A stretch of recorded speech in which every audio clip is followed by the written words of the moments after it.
A group gathering here in Washington to talk about their UFO sightings, but this apparently is no crackpot convention. Former high-level government and military officials are among those sharing what they've seen in the skies.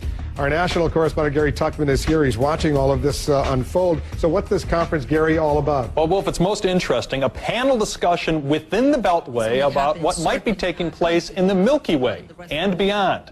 Have extraterrestrials visited us here on Earth? Well, 14 men from 7 different countries participated in a panel discussion to describe why they believe UFOs have visited Earth. And these aren't guys they just picked up off the street. The panel includes former governor of Arizona, Fife Symington, who is one of many Arizonans who said they saw UFOs back in 1997 during an episode that is popularly referred to as the Phoenix Lights. Major sighting here. We want the United States government to stop perpetuating the myth that all UFOs can be explained away in down-to-earth and conventional terms.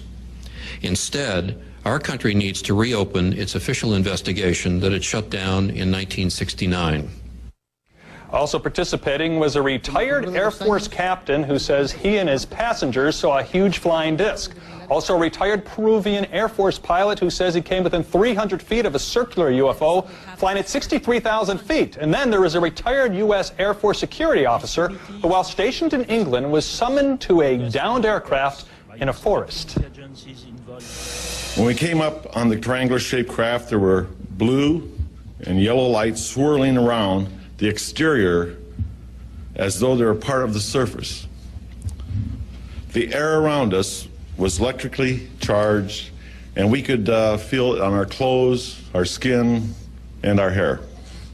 Well, Peniston then says the craft took off. He never saw any beings inside or outside the UFO. He says he took pictures, but inferred they were purposely overexposed by the government. Now, we've talked to the FAA before about investigating these kinds of claims, but the agency says, quote, it does not have the power to investigate.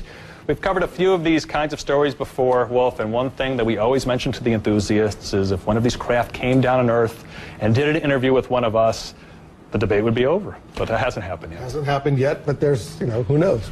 Could happen. Gary, thanks very much for that report. By the way, there have even been some UFO sightings reported right here in the nation's capital. There was a flurry of them back in July of 1952 when the Air Force investigated but was never able to solve or prove anything. Take a look at these headlines. Aerial, what's its buzz? D.C. again. Air Force after D.C. saucers, jets ready to chase lights, jets ordered to hunt down flying saucers. There was a lot of hype, a lot of excitement back in 1952.